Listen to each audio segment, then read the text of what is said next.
آج کا سبق جنید جاوید کے ساتھ آپ خود سمجھدار ہیں۔ بعض اوقات ایسا بھی ہوتا ہے کہ آپ کا کوئی بہت ہی قریبی آپ کو اپنے کردار سے صاف سمجھا رہا ہوتا ہے کہ میں ایک نمبر کا مطلب پرست اور منافق ہوں، اس کے سوا کچھ بھی نہیں ہوں، اور ہم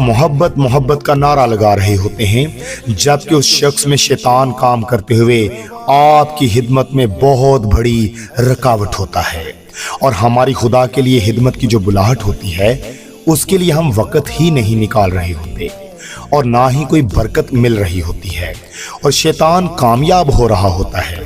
لہٰذا وقت کو ضائع مت کریں، بلکہ جتنا وقت ایک مطلب پرست اور منافق انسان کے ساتھ گزارنے میں ضائع کرنا ہے، وہی وقت آپ خداوند کی طرف سے اپنی خدمت کی بلاہٹ میں خدا کی خدمت میں گزاریں تو بہتر ہوگا۔ آگے آپ خود سمجھدار ہیں۔